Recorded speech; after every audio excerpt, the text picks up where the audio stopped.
Welcome to Travel Turkey, the channel where we talk about all things travel in Turkey. Hi, I'm Connor, and today I'm going to give you an update on the hair transplant I got about 3 months ago in Istanbul, Turkey. Let's get started. Prior to my decision to get a transplant, my hair had been receding for a while. You can see in some of these photos over the past 10 years that it just got thinner and thinner over time. I tried all sorts of things to combat this. Everything from special shampoos to minoxidil, or people know this as Rogaine foam, which you apply a couple times a day. I tried PRP, which is another term for platelet-rich plasma, where they take blood and then spin out the plasma from it and inject it into your head.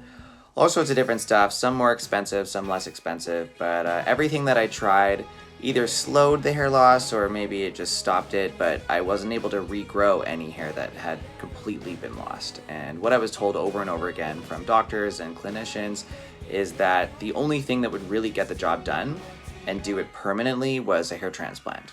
So after the first year of the pandemic, like many people, I had money saved up. I did some research and got in contact with this excellent travel medical agency called Kuno Medical. They then connected me with this clinic, Suzermed, which is based in Istanbul in the incredible Acıbadem healthcare facility.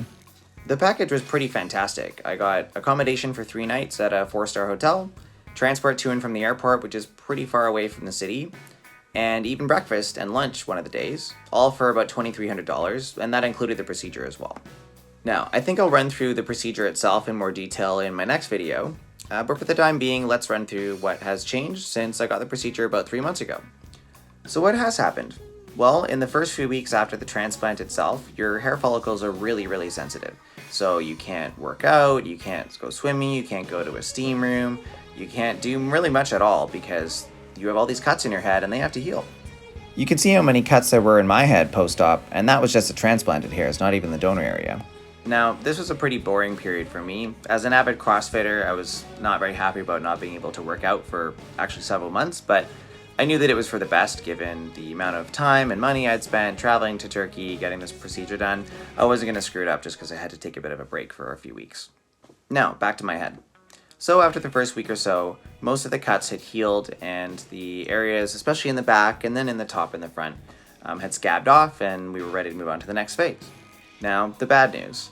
Most of those new hair follicles that had been transplanted all over the top and the front of my head started falling out. Now, I knew this was part of the process. It's just what happens when your hair is transplanted. The hair itself falls out, but the follicles remain, and then eventually they grow new hairs. So I wasn't surprised by this, but the challenge is that it lasted for about a month and a half as these pieces of hair slowly fell out of my head. And it meant that there was this period of stagnation where nothing really changed and it wasn't very exciting. Now, some advice for people who are going through this phase: keep your hair short. And I'm someone who never had short hair in their entire lives, and it was the best fit for me in this situation.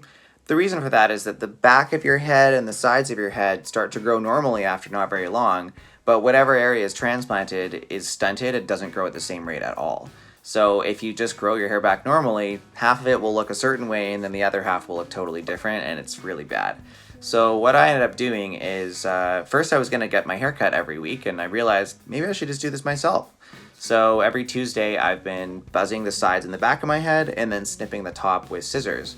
And I'm no hairdresser, but it beats paying a bunch of money every week, and it's kept it in check most of the time. That all worked fine over the past 3 months until about a week ago. I was doing my regular trim and snip, and afterwards I realized things were looking pretty uneven and I couldn't figure out why. That's when I realized that things had changed. My regular haircut wasn't cutting it anymore because I was finally growing some new hair, which was very exciting. And you can see it now.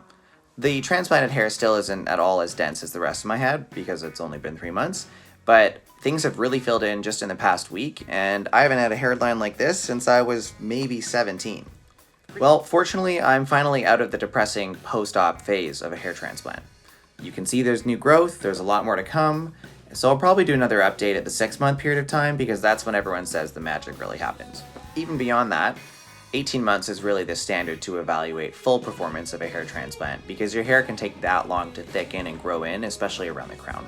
But so far, I'm really happy with the progress, and I'm super excited for what comes next because every month will be better than the last.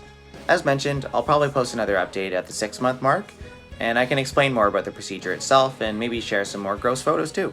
Don't forget to like and subscribe, and throw any questions you have in the comments below. See ya.